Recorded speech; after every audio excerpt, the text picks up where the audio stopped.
At my sister's wedding, I held the invitation in my hand, the paper heavy, the ink elegant, yet my name was nowhere on the guest list. It was a deliberate erasure, not an oversight. My family chatted endlessly about the grand ceremony, the designer gown, the $2.8 million house she would flaunt to her new in-laws. And I, the elder daughter, sat silent, excluded like a stranger at my own bloodline's table. If you have ever been cut out of a family celebration, not by chance, but by choice, then you will understand why I must tell this story. My name is Evelyn.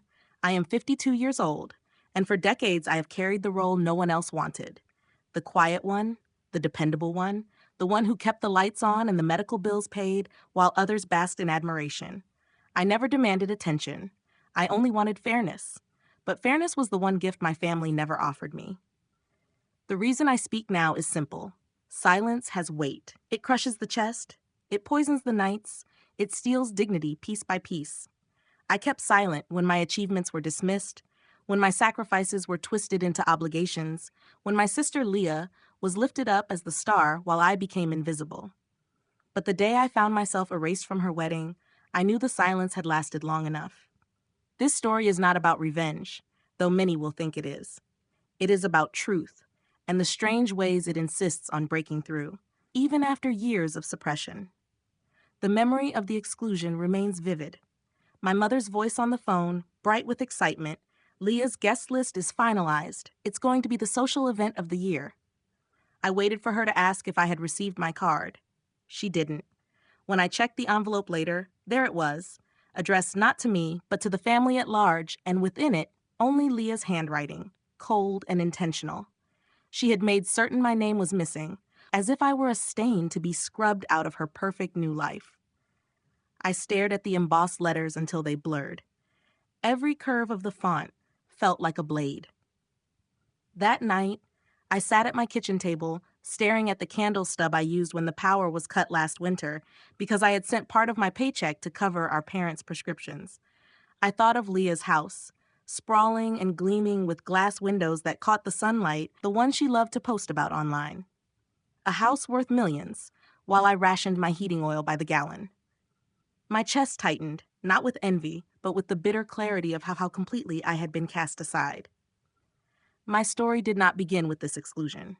It began years earlier, in the small, unspoken choices that shaped our family dynamic. When I was 9, I brought home a spelling bee trophy. My father barely looked up from his paper. 2 weeks later, Leah sang 3 verses off-key at a school assembly, and the entire family threw a dinner party in her honor. When I graduated college with honors, my mother clapped politely, but when Leah completed a 2-month training course, they invited relatives from 3 states away to celebrate. This imbalance was not hidden. It was ritual. Leah was their golden child, and I was the scaffolding, necessary, sturdy, but invisible once the facade was complete. The years passed, and patterns solidified. When our father had his heart attack, I was the one who left work early, who learned how to measure out his pills, who spent nights on the hospital cot. Leah would arrive in her tailored coats, snapping photos for sympathy posts, then vanish before the bills were due. No one questioned it. They praised her for showing up at all, while my presence was treated as obligation. I swallowed the bitterness, because what else could I do? Family loyalty, I told myself, was not a choice but a duty. Only later would I realize that duty without respect is just another form of servitude. The invitation proved what I had refused to admit. To them, I was dispensable. Leah's excuse, whispered to a cousin and carried back to me, was sharp. Evelyn doesn't fit the image I want. She'll make the photos look less perfect. I laughed when I heard it, though the sound cracked in my throat. Less perfect. I had paid for the braces that straightened her smile. I had covered her first car payment when she lost her job. I had stood behind her, invisible, every time she needed a shadow to absorb her failures. But in her wedding, in her shining moment, I was contamination. That night, as I folded the invitation back into its envelope, I felt something shift inside me. Not rage, not despair, but a strange calm. There is a moment when the body grows too tired to hold pain, and what replaces it is clarity. I understood then why this story must be told. Not to expose Leah's cruelty, but to reclaim my voice. If family can erase you with the stroke of a pen, then you must carve your name back into the world by speaking. And so I speak now, not as a victim, but as a witness to my own life. I do not tell this for pity. I tell it because silence no longer serves me. The woman they erased from the guest list is the same woman who will tell you how that grand $2.8 million house slipped like sand from Leah's manicured hands. I will tell you how truth, though buried, eventually forces its way to the surface, even in the most glittering halls. And I will tell you why, as I watched my family's laughter turn brittle and Leah's perfect world unravel, I felt no triumph, only the steady, quiet breath of someone finally free. When I think back to the years before the wedding, before the invitation that carried my absence like a signature, I realize the exclusion did not begin there. It began in the smallest corners of daily life, in glances that slid past me, in praises reserved only for Leah, in the way every conversation seemed to bend toward her while my words dissolved into silence. I remember being 10 years old, sitting at the dinner table with a report card that showed straight A's. I placed it carefully by my father's plate, waiting for him to notice. He barely looked up from his steak, only muttered something about not disturbing him while he ate. 2 days later, Leah brought home a B in math, and the entire family congratulated her as if she had cured disease. They said she was improving.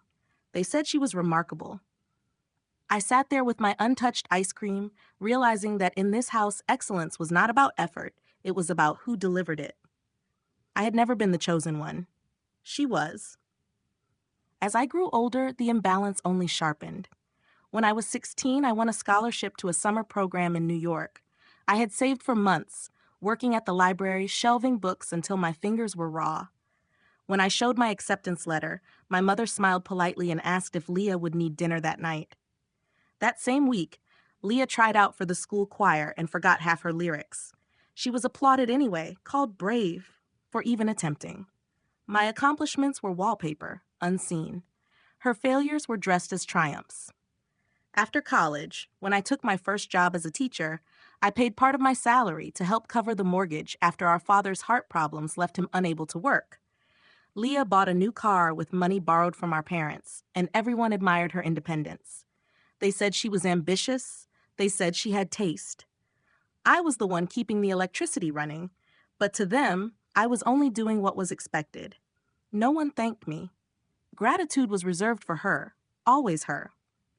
There were birthdays I cooked for myself, candles I lit alone in the kitchen because everyone had gone to celebrate Leah's promotion at a retail store she quit 2 months later. There were Christmas mornings when my gifts sat unopened until January because the family had flown out to visit Leah in California.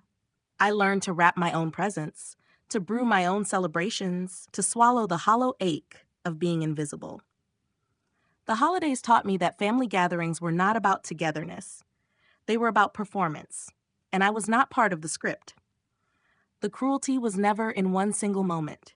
It was in the accumulation. I remember sitting in the emergency room with our mother after she fainted in the grocery store. I was the one who signed the forms, who paid for the medication, who called work to beg for another day off.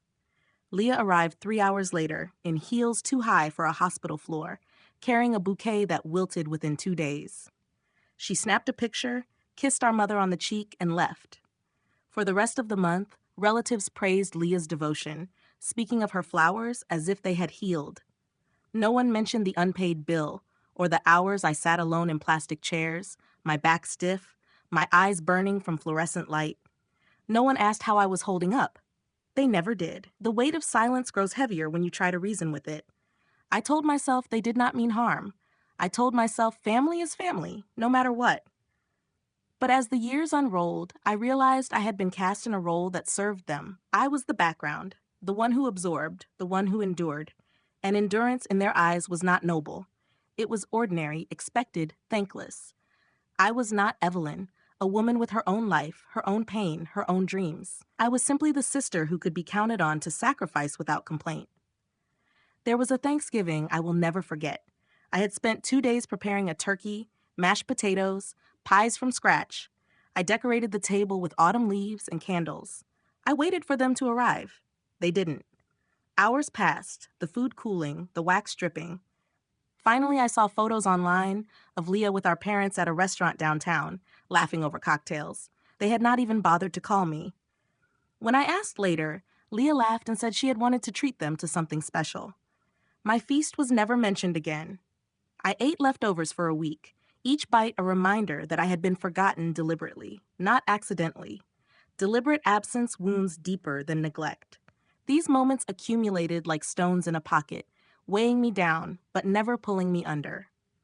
I kept moving, kept working, kept paying bills that were not mine to pay. I told myself love required sacrifice. But sacrifice without acknowledgement is not love, it is erasure. Looking back, I see that every time I allowed myself to be overlooked, I gave them permission to diminish me further. My silence fed their blindness. By the time the wedding came, by the time my name was scrubbed from the guest list, I had already been trained to expect exclusion. It was not new. What was new was the clarity. I finally understood that this was not a family blind to my worth. This was a family that chose not to see it. And once I understood that, the invitation was not simply a card, it was proof. Proof that in their story I had been written out long ago. This is why I tell the past, because without it, the cruelty of the present might seem sudden. It was not. It was built layer by layer over decades of silence. My absence at Leah's wedding was only the final page of a book they had been writing all along. But they did not realize that I had been keeping my own book too, filled with every dismissal, every sacrifice unnoticed, every small betrayal. And unlike theirs, my book would not end in silence. The day of Leah's wedding arrived with the kind of noise and spectacle she had always craved. Photos streamed across social media before the ceremony even began. Her in a gown glittering under studio lights, our parents beaming beside her as though they had produced royalty. I was not invited, but absence does not erase awareness. I watched from a distance, the same way I had watched my life with them unfold for years. Invisible, yet always present. Friends sent me screenshots, their messages laced with pity. My name had been scrubbed not only from the guest list, but from every trace of the narrative Leah had built. To the world, she was the only daughter, the only sister. I had been erased in ink, in memory, in performance. Yet behind the shimmering veil of her celebration, I already knew a truth that would tear through her illusion. It began weeks before, when I stopped by the county records office on an errand for work. I handle documents often, and I know how to read between lines. By chance, I searched Leah's address, the mansion she flaunted at every opportunity, the house she claimed she had bought through her hard work and her fiancé's connections. The deed told another story. The house appraised $2.8 million was never truly hers. It was tied to loans stacked precariously, debts she had hidden, co-signed with our parents without their full comprehension. She had built her palace on sand, and the tide was already moving. I had kept this discovery quiet, not out of mercy, but out of patience. Years of silence had taught me that timing is its own weapon. When I learned I was excluded from her wedding, when I saw my name removed as though I were a blemish, I realized timing had chosen itself. The stage she had prepared to showcase her perfection would become the stage of her undoing. During the reception, as champagne flowed and photographers swarmed, Leah raised a glass to thank everyone who had supported her journey. She spoke of loyalty, of love, of the family who stood by her. Her voice trembled with rehearsed emotion, her eyes glistening with manufactured tears. Applause thundered. And in that applause, I imagined the silence I had known all my life. The silence when my achievements were ignored, the silence when my sacrifices were forgotten. But this time, silence would not be mine. A cousin who had always pitied me slipped me a message from the reception. "They're all here, Evelyn. It's sickening. Do you want me to record her speech for you?" I told her yes. When the video reached me, I watched Leah bask in applause that was already hollow. And then I sent her a message she could not ignore. "Congratulations, Leah. Enjoy your moment. The county records office sends their regards." Attached was the deed, every signature, every clause that proved the house was not hers to claim. The cousin later told me Leah's face drained as she read it, her champagne flute trembling in her hand. Her new husband leaned over her shoulder, confusion shifting to fury as he realized the truth. Whispers spread across the hall. Phones lit up, messages exchanged, curiosity blooming into suspicion. The music faltered, the laughter thinned. I was not there, but I could almost hear the unraveling. Our parents tried to intervene, assuring the new in-laws that everything was in order, that Leah had everything under control. But control cannot be conjured when paper holds the truth. The fiancé's family, wealthy and meticulous, had not expected scandal at the altar. Yet scandal does not wait for permission. They demanded explanations, voices sharp against the crystal and the linen. Leah tried to laugh it off, to say there had been a misunderstanding, a clerical error. But lies collapse quickly when debt is involved. Within hours, lawyers were called, and the whispers of annulment slithered between the guests like smoke. By midnight, the glittering hall had become a courtroom of murmurs and stares. Leah, once the glowing bride, sat pale and cornered, mascara streaking down her cheeks. Our mother rubbed her shoulders, whispering comforts that sounded more like bargaining. Our father stared at the floor, his silence heavy with shame. And Leah, the one who had erased me to polish her perfect world, could no longer erase the truth. I did not need to be present. I did not need to raise my voice. The truth did what my silence never could. It spoke for me. That $2.8 million house, the monument to Leah's pride, was no longer her stage. It was her sentence. Banks do not forgive lies, husbands do not forget betrayals, and families cannot unhear the crack when a pedestal shatters. For years, Leah had painted herself in gold while leaving me in shadow. That night, the paint peeled under the weight of reality. And though I watched from my own quiet home, far from the chandeliers and the champagne, I felt no bitterness, only inevitability. Every slight, every dismissal, every erasure had been leading here. Her choice to remove my name from her wedding had been the final stroke in a portrait of arrogance. The house she clung to was never hers. And the truth, patient and merciless, had finally arrived to collect.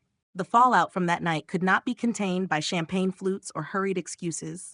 What had begun as a celebration unraveled into a trial by whispers, every guest an uninvited juror. Leah's perfect script had torn at the seams, and beneath it lay the truth I had carried in silence. I was not there in person, yet my absence pressed on the room louder than any speech.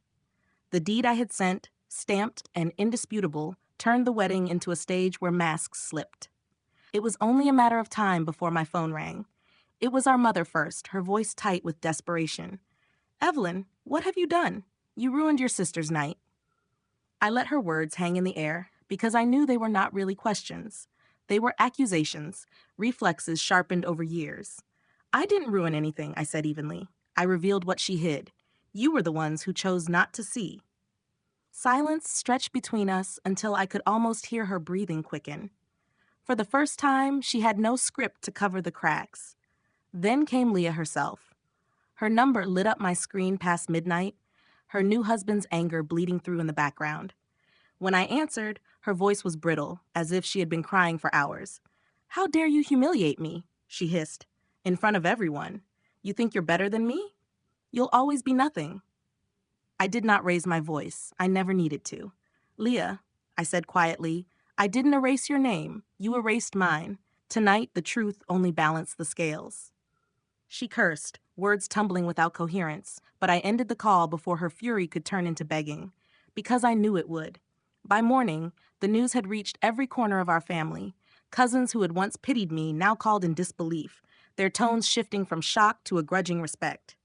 "Evelyn, is it true? She never owned that house?" I answered simply. The records speak louder than I ever could. For years they had looked through me, assuming my silence meant weakness. But silence is not weakness when it is chosen. That day, my calm cut sharper than any shouted defense. The confrontation reached its peak 2 days later, when our parents insisted we meet at their home. They called it a family discussion, but the atmosphere felt more like an ambush. Leah sat at the head of the dining table, her makeup heavy, as if to mask the exhaustion carved into her face. Our mother hovered beside her, protective as always, while our father looked smaller than I remembered, his eyes dulled by defeat. "You embarrassed us," Leah began, her voice trembling with controlled rage. "Do you understand what you've cost me? My marriage, my reputation." I leaned forward, resting my hands on the table. "I cost you nothing. You cost yourself everything when you built your life on lies. I simply showed what was already there." The room went still.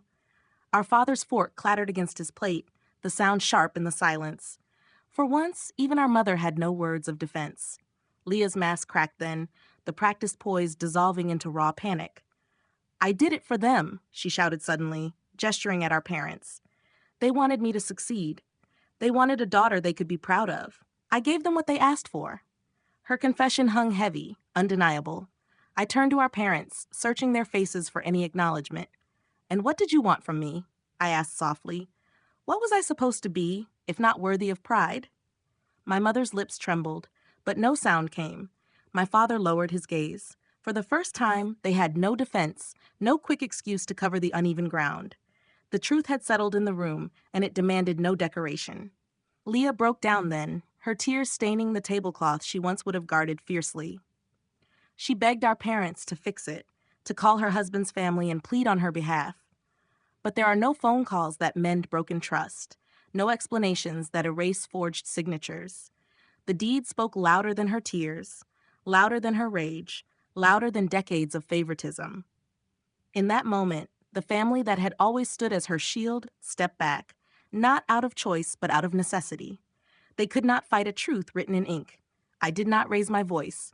I did not gloat. I only said, "You erased me from your life to make space for an image. Now that image has crumbled, and you have nothing left but what you truly are." The words were not cruel. They were steady, factual, unavoidable. Leah sobbed harder, her mascara smudging into shadows across her cheeks. Our parents watched in silence, their loyalty torn between the daughter they had worshipped and the one they had ignored. But silence at last became their confession. I left the house that night without waiting for more. The confrontation had not been about revenge. It had been about balance, about finally placing truth where lies had sat too long. For years, Leah had paraded as the center of our family's pride, while I had been erased. Now, for the first time, they had to see me. Not in triumph, not in anger, but in truth. And truth once revealed cannot be unseen. The days that followed our confrontation were a slow collapse for Leah. What she had built so carefully, a facade of wealth and admiration, disintegrated piece by piece. The whispers from her ruined wedding hardened into facts, and facts have no mercy. Her new husband, once the centerpiece of her triumph, filed to annul the marriage before the honeymoon bags had even been unpacked. His family, meticulous with reputation and money, demanded their gifts returned, from the luxury appliances to the checks tucked in envelopes. Leah, who had dreamed of basking in their prestige, now faced their rejection as cold as marble. The bank moved next. Paperwork has its own clock, and it struck mercilessly. The loans tied to the $2.8 million house came due in ways Leah could no longer juggle. Without her husband's wealth to mask the debt, without our parents able to shoulder it for her, the notices piled up like a storm against her doorstep. Foreclosure loomed. The house that had once been the symbol of her superiority became the cage of her downfall. Neighbors whispered as they passed, watching the once proud bride carry bags of clothing to her car, her eyes hidden behind oversized sunglasses. Our parents, once her fiercest defenders, found themselves drained. They had sacrificed their savings, their signatures, their peace of mind to protect her image. Now they face phone calls from creditors, threats of losing their own modest home. For the first time, I saw the weight of their favoritism bend them. My mother's voice, once sharp whenever I questioned Leah's privilege, grew tired. My father avoided calls altogether. They had invested in an illusion, and illusions pay no dividends. I heard stories from relatives who had witnessed the fallout up close. At family gatherings, Leah sat in the corner, silent where she had once demanded the spotlight. Her laughter, once sharp and commanding, was absent. Cousins who had envied her whispered to each other now with a mix of pity and satisfaction. The golden child had tarnished before their eyes, and there was no polishing left to do. Meanwhile, I went on quietly with my life. I kept my job, paid my own bills, lived in the modest house I had worked for. There was no spectacle to it, no glittering curtain to hide behind. Yet for the first time, people looked at me differently. Relatives who had dismissed me for decades began to ask about my work, about my health, about my perspective. I did not crave their questions, but I understood their shift. Truth changes the gravity in a room. Once Leah's mask fell, they could no longer deny the steadiness of what I had always been. Leah tried to fight, of course. She called distant friends, hoping to spin a new story, one where she was the victim of betrayal, the tragic bride undone by cruel timing. But lies lose their power once the ink of truth has been read aloud. Documents do not bend to pity. Bankers do not soften to tears. And a husband who feels deceived does not forgive quietly. Every door she knocked on closed swiftly until she was left with only the echo of her own excuses. The foreclosure came swiftly. Notices taped to the front door, men with clipboards cataloging furniture, movers hired not by choice but by law. The house, once her stage, was emptied of its chandeliers and imported rugs. Strangers carried out the very items she had boasted about online, each piece a chapter of her pride now reduced to inventory. Leah stood on the lawn, shouting into her phone, her voice breaking as neighbors watched. Pride had always been her armor, but armor rusts when the truth corrodes it. Our parents begged me then, not for money, but for understanding. They asked if I could help her start over, if I could lend my steadiness to rebuild what she had lost. I listened, but I did not agree. I had spent years pouring myself into their void, years watching my sacrifices dissolve without recognition. I would not step into her ruins now. Some lessons must be paid in full, and this one was hers. What struck me most was how quickly the family's tone changed. For decades, Leah had been the untouchable star and I the invisible shadow. Now, she was the cautionary tale whispered at gatherings, and I was the quiet survivor. I had not asked for this reversal, but life does not ask permission before redrawing its lines. Watching it unfold, I felt no triumph. I felt only the inevitability of balance.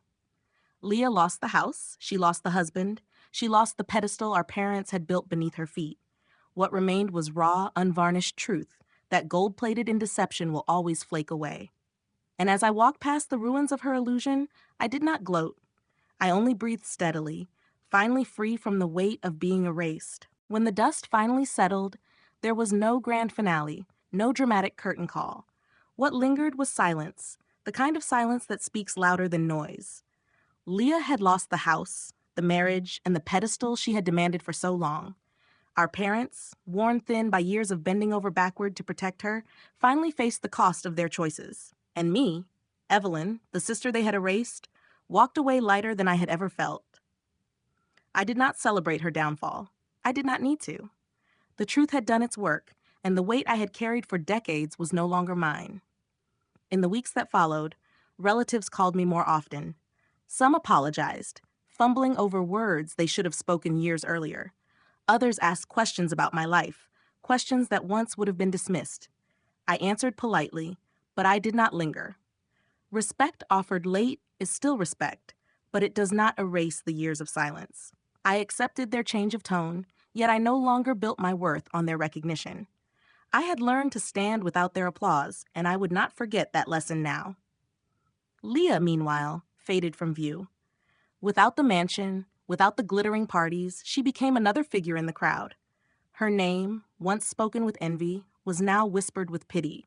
She avoided gatherings, ashamed of the stares, the questions, the judgment she could not control.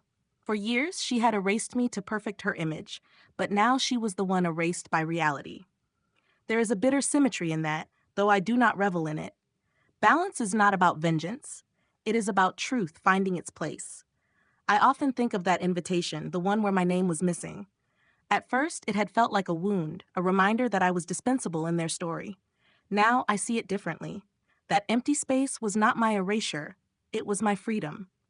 Being excluded forced me to see what I had denied, that love without respect is not love, and family without fairness is not family. It gave me the clarity to step out of the shadow and let the truth stand where I no longer needed to.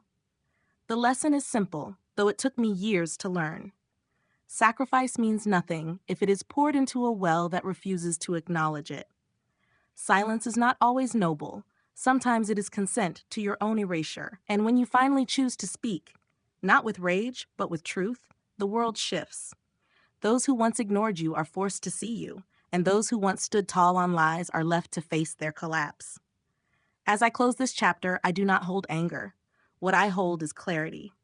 Leah's fall was not my victory, but it was proof that deception carries its own weight, and sooner or later, that weight will crush what it was meant to uphold. I carry forward knowing that dignity does not come from their recognition, but from the choices I make when no one is watching. I walked away not with triumph, but with peace, and sometimes peace is the greatest justice of all. And to you who have listened to my story, perhaps you carry your own silences, your own invisible sacrifices. If my journey has shown anything, it is that your worth is not determined by who acknowledges it. Truth has a way of surfacing, and when it does, the balance you have longed for will arrive. Not always loudly, but certainly. If you found something in my story that resonates, if you believe that truth told with calm can be more powerful than any shout, I invite you to stay with me. Subscribe to this channel, not for me, but for the stories that remind us all. Silence has its time, but so does truth.